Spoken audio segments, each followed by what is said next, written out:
నా కళ్ళతోనే చూశా. రైతులను అన్ని రకాలుగా ఆదుకునే దానికోసం ఏమేం చెయ్యాలి అనే దృక్పథంతోనే, మనసు నిండా ఆ ఆలోచనలతోనే అడుగులు ముందుకు వేశాం.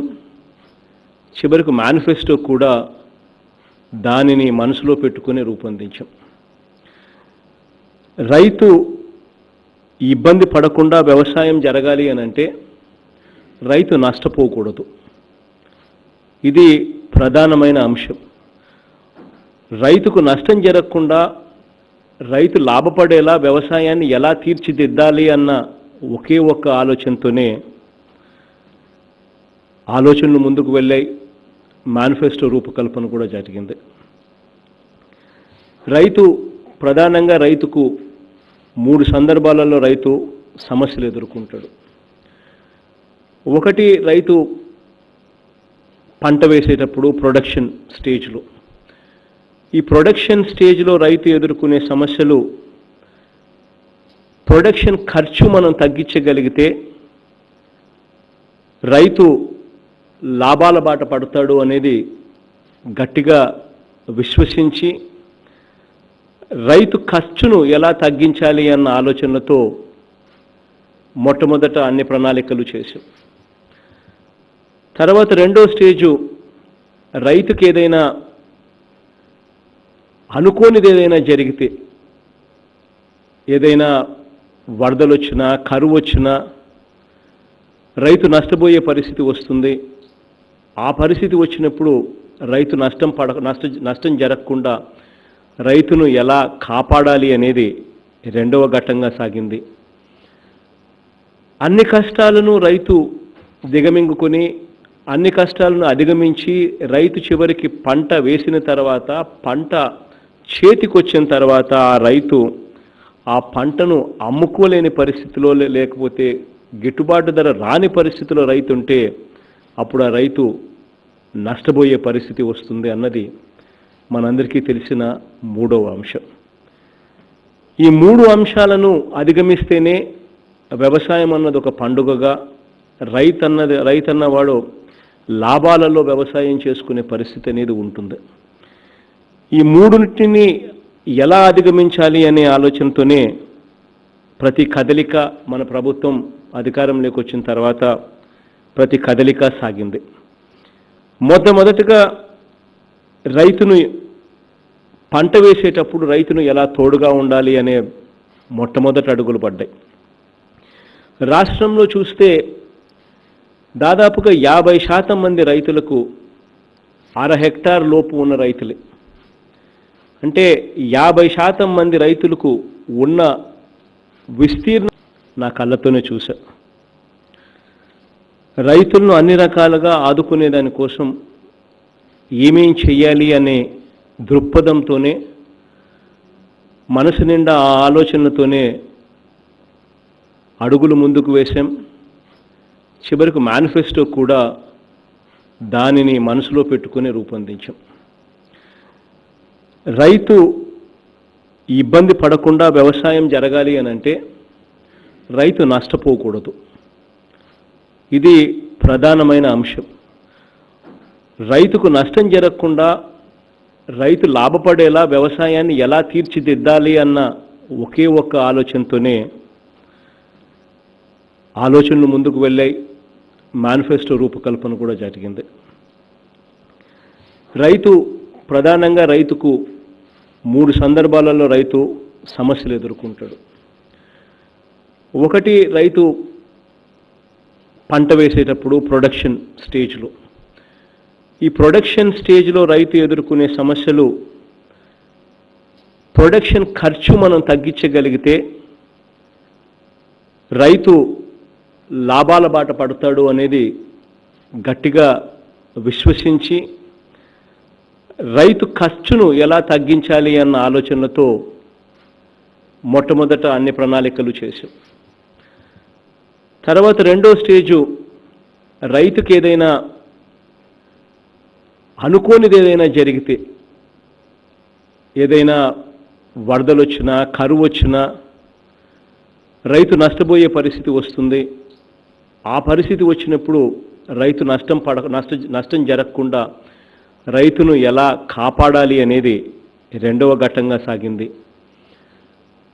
అన్ని కష్టాలను రైతు దిగమింగుకొని అన్ని కష్టాలను అధిగమించి రైతు చివరికి పంట వేసిన తర్వాత పంట చేతికొచ్చిన తర్వాత ఆ రైతు ఆ పంటను అమ్ముకోలేని పరిస్థితిలో లేకపోతే గిట్టుబాటు ధర రాని పరిస్థితిలో రైతు ఉంటే అప్పుడు ఆ రైతు నష్టపోయే పరిస్థితి వస్తుంది అన్నది మనందరికీ తెలిసిన మూడవ అంశం.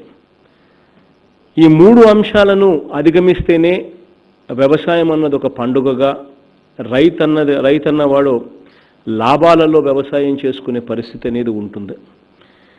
ఈ మూడుని ఎలా అధిగమించాలి అనే ఆలోచనతోనే ప్రతి కదలిక మన ప్రభుత్వం అధికారంలోకి వచ్చిన తర్వాత ప్రతి కదలిక సాగింది. మొట్టమొదటిగా రైతును పంట వేసేటప్పుడు రైతును ఎలా తోడుగా ఉండాలి అనే మొట్టమొదటి అడుగులు పడ్డాయి. రాష్ట్రంలో చూస్తే దాదాపుగా 50% మంది రైతులకు 1/2 హెక్టార్ లోపు ఉన్న రైతులే. అంటే 50% మంది రైతులకు ఉన్న విస్తీర్ణం ఎంత, భూమి విస్తీర్ణం ఎంత అని అంటే వాళ్ళకున్న భూమి 1.25 ఎకరాల లోపే. అంటే 50% మంది రైతులకు 1.25 ఎకరాల లోపు మాత్రమే ఉన్నారు. అంటే 1/2 హెక్టార్ లోపు. 1 హెక్టార్ దాకా ఎంతమంది రైతులు ఉన్నారని గమనిస్తే ఆ సంఖ్య 50% నుంచి 70%కి పోతుంది. అంటే 70% మంది రైతులకు కేవలం 1 హెక్టార్ లోపు భూములు ఉన్న వాళ్ళే ఉన్నారు. మరి ఇంత చిన్న విస్తీర్ణంలో ఇంత చిన్న సాగుదారులు ఉన్నప్పుడు ఆ రైతుకు తోడుగా నిలబడేందుకు ఏం చెయ్యాలి అన్న ఆలోచనతో అడుగులు ముందుకు వేసినప్పుడు ఆ రైతు పంట వేసేటప్పుడు ఆ రైతుకు అయ్యే పంట ఖర్చు ఎంత, ఆ ఖర్చును రైతుకు మనం ఇవ్వగలిగితే ఏ మేరకు ఇవ్వగలిగితే రైతు నష్టపోయే అవకాశాలు తగ్గుతాయి అని చెప్పి ఆలోచనతో అడుగులు ముందుకు పడ్డాయి. దాదాపుగా 50% మంది రైతులు ఎవరైతే 1.25 ఎకరాల లోపు ఉన్న ఎవరైతే రైతులు ఉన్నారో వాళ్ళని గమనించినట్టయితే దాదాపుగా 80% పంటలకు మనమిచ్చే రైతు భరోసా సొమ్ము ఏదైతే ఇస్తా ఉన్నామో, వైఎస్ఆర్ రైతు భరోసా పిఎం కిసాన్ సొమ్ము ఏదైతే ఇస్తా ఉన్నామో 13,500 రూపాయలు ఏదైతే రైతుల చేతుల్లో పెట్టబోతా ఉన్నామో 80% ఖర్చు 80% పంటలకు కనీసం ఆ రైతులకు మంచి జరుగుతుంది. అధికారంలోకి రాకమునుపు మేనిఫెస్టోలో మనం పెట్టినప్పుడు 12,500 రూపాయలు 4 ఏళ్ల పాటు రైతులకు ఇస్తాం, 50,000 రూపాయలు ఇస్తామని చెప్పి మేనిఫెస్టోలో పెట్టడం జరిగింది. కానీ అధికారంలోకి వచ్చిన తర్వాత మనం అధికారంలోకి వచ్చేసరికి జూన్ మాసం మే 30వ తారీఖున ప్రమాణ స్వీకారం చేశాం. అధికారంలోకి వచ్చిన తర్వాత రైతులకు ఏం మేలు చేయాలి అని చెప్పి ఆలోచనతోనే అడుగులు ముందుకు వేశాం. 4 ఏళ్లే చెప్పాం కదా, మొదటి సంవత్సరం కాదు కదా అని చెప్పి వదిలేయలేదు. 12,500 చెప్పాం కదా అని చెప్పి అది వదిలేయలేదు.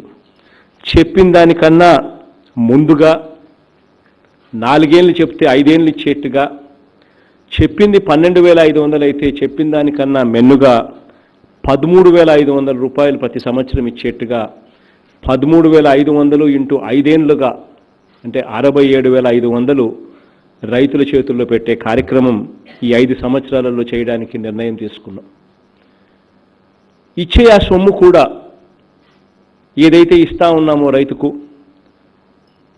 ఇచ్చే ఆ సొమ్ము కూడా వ్యవసాయానికి ఉపయోగపడే విధంగా ఉండాలి. పంట వేసే సమయానికి మే మాసంలో ఆ రైతన్నకు విత్తనం ఏదైతే కొనుగోలు చేయాలనో ఇటువంటి ఖర్చులు వ్యవసాయ ఖర్చులు ఏదైతే ఉంటాయో వాటి కోసం అని చెప్పి 7,500 రూపాయలు మే మాసంలోనే ఇవ్వడానికి నిర్ణయం తీసుకున్నాం. మళ్ళీ ఇదే ఖరీఫ్ పంట కోసే సమయానికి అక్టోబర్ మాసంలో ఖరీఫ్ పంట కోయడం కోసమైతేనేమి లేకపోతే రబీ పంటకు మళ్ళీ వేసుకునే దానికోసమైతేనేమి ఏ రకంగా అయితేనేమి రైతుకు మళ్ళీ ఉపయోగపడే విధంగా ఉండడం కోసం అని చెప్పి మళ్ళీ అక్టోబర్ మాసంలో మరో 4,000 రూపాయలు రైతుకి ఇవ్వాలి అని చెప్పి నిర్ణయం తీసుకున్నాం. ఆ తర్వాత ధాన్యం ఇంటికి చేరే వేళ రైతుల పండగ సంక్రాంతి సందర్భంగా మరో 2,000 రూపాయలు రైతులకు ఇచ్చేట్టుగా కార్యాచరణ చేశాం. మొత్తం రైతుకిచ్చే ఈ సొమ్ము, ఈ 13,500 రూపాయలు రైతుకు కన ఇవ్వాల్సిన సమయంలో రైతులకు గన ఇస్తే రైతులకు పెట్టుబడి ఖర్చులు బాగా తగ్గి రైతు లాభాల బాటలో పడతాడు, అప్పుల పాలయ్యే పరిస్థితి రాకుండా ఉంటుంది అనే ఉద్దేశంతో ఈ కార్యక్రమానికి శ్రీకారం చుట్టాం. దేవుడి దయతో ఈ కార్యక్రమం గొప్పగా కూడా చేయగలిగామని చెప్పి కూడా చెప్పగలుగుతున్నాం. 2019-20 అంటే అధికారంలోకి వచ్చిన వెంటనే జూన్లో అధికారం చేపట్టాం. అక్టోబర్లో రబీలో అధికారం చేపట్టిన వెంటనే, రబీలో అప్పటికే మే మాసం అయిపోయింది కాబట్టి అధికారం చేపట్టిన వెంటనే మే మాసంలో ఇవ్వలేకపోతే రబీ కన్నా ఇవ్వాలి అని చెప్పి అక్టోబర్లోనే రైతులకు